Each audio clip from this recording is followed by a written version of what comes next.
Hello, everyone. I'm Mayor Reggie Burgess, City of North Charleston. On yesterday, around 2 o'clock, Governor McMasters gave me a telephone call. On that telephone call, he asked me what could he do as the governor of the state of South Carolina to help the City of North Charleston's residents. I told the governor that we are in need of equipment that will be able to actually help us to clear the roadways because of the water. And he actually helped us by sending us FEMA Usurer High Water Virginia Task Force 1. The Governor McMasters declared on yesterday the state of South Carolina as an emergency area. The City of North Charleston followed his declaration. So today, we have before you the Mayor's Assistant, Darvis Bregman, the Deputy Assistants, Gwen Moultrie and Annie Summy, Frank Lapsey, who runs the Coliseum Performing Arts Center. From the police side, we have Deputy Chief Karen Cordray, Deputy Chief Johnson, and Deputy Chief Perry. Also, we have Fire Chief Munn and Deputy Chief Roden. City of North Charleston also welcomes Matt Burns and Keen Black and Caldwell Smith. These guys, as you can tell, are with 64 folks who have come here to North Charleston to volunteer to help us to get through this storm. This FEMA Usurer High Water Virginia Task Force team has 2 high water teams, also 4 Type 3 swift water flood and search rescue teams.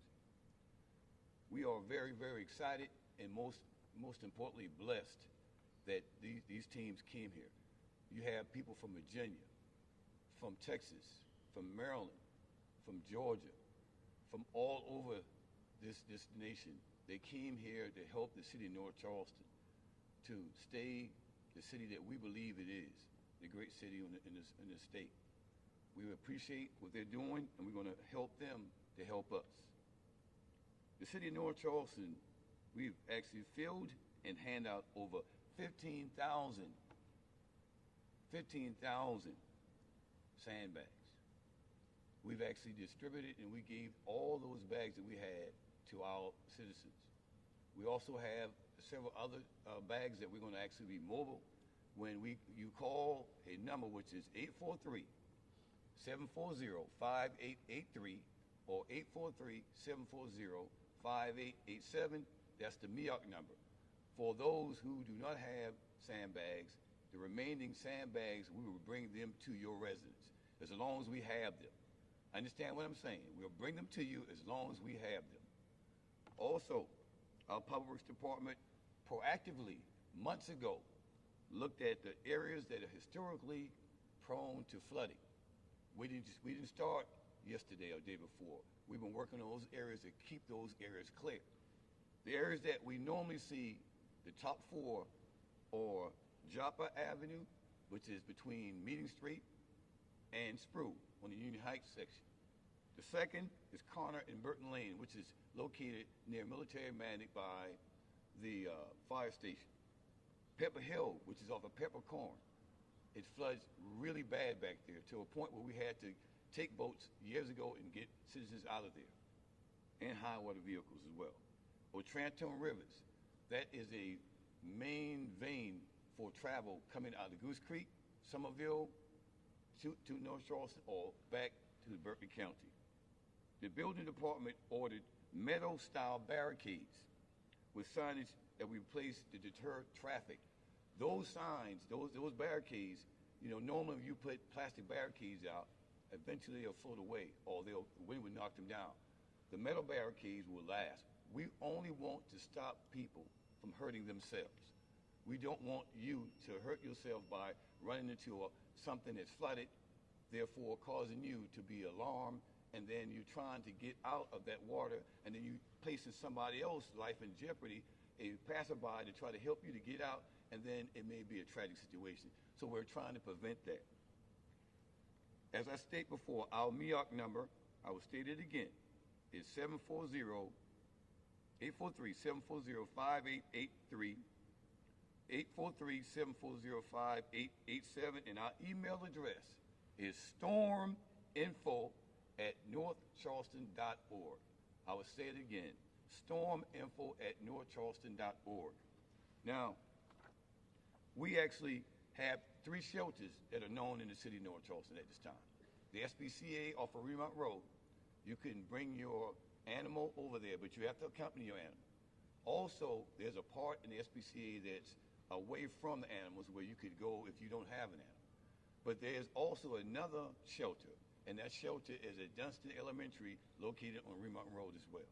And then we have the 3rd shelter, which is at Fort Dorchester High School off of Patriots. So these teams that we have, the high water FEMA teams, they act as a force multiplier for local responders, providing responders and additional emergency equipment. As you see behind me, these people are ready. They're ready to serve and protect the citizens.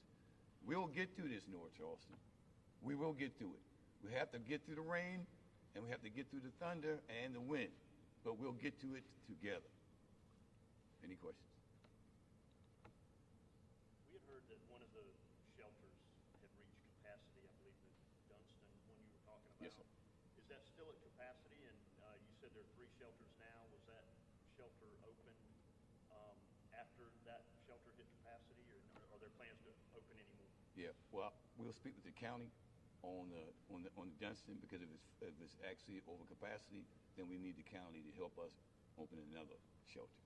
Yeah, and I'm glad you brought that up. Yeah, that will be looked into right now, because we need another shelter.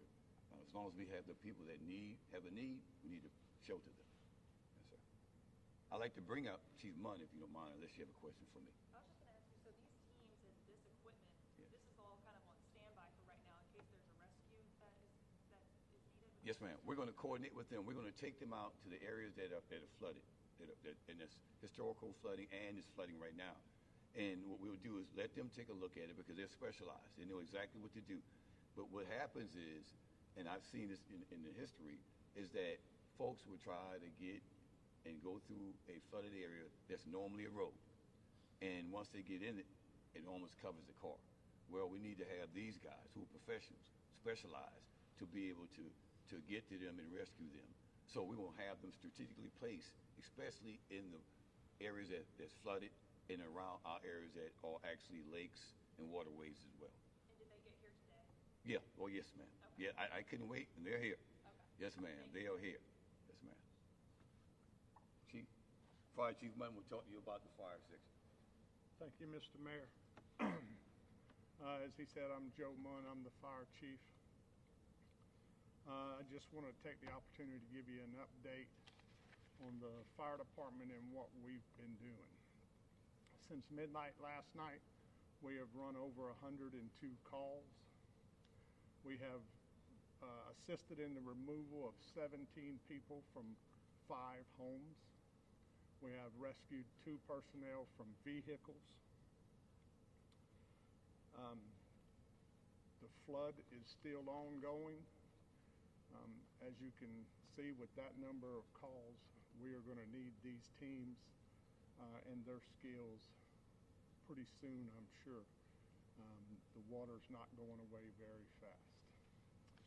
If there's any questions I can answer, I'll be glad to do it. Okay. Mr. Mayor. We'll have from the MEOC, Deputy Chief Karen Cordray from the police side.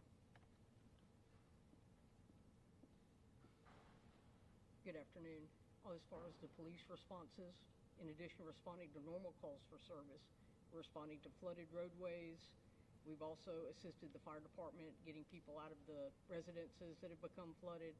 We've transported people to shelters. So we're there. And as Mayor Burgess said, if you will call those numbers in the MEOC, we have people 24 hours a day that are able to answer those phones and respond to any of your needs that we can assist you with. Are there any questions? Thank you. As I stated earlier, we're going to actually, we have our actual school resource officers and our NROs are out right now in individual trucks. We have folks that are calling in to that number. When they call it the number, they stated they need sandbags. So sandbags are going to them right now. On top of that, I like to thank Lowe's. Lowe's actually donated over 10 pallets of water. So when we get to those homes, we're taking water as well.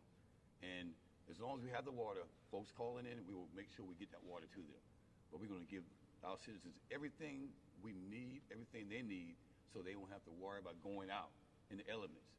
You know, we need them to shelter in place and let the law enforcement, fire, public service, and these specialized people help them. We will help you, but you got to help us to help you. Is the area seeing a lot of power outages at this time? No, not really. But I'm telling you, I mean, I was born and raised in this city. I've seen a lot of water. I mean, just places that I've never seen water, and it's constantly moving. And as you know, of course, the city of North Charleston is a little different than the city of Charleston because we're a little higher, right? But that doesn't matter because as long as the storm is sitting here and it's saturating our soil, it's loosening the ground. That's why you have we had a tree to fall into a home, right, Chief? Yes. Yes.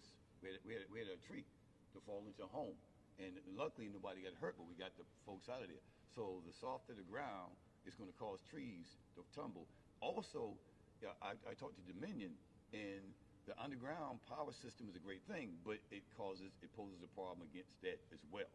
So if power goes out, it's not the traditional where you have a post, it could be underground. So those things that we have to always take in consideration. When that happens, it's our job to provide the services to our citizens, and we're going to provide the service.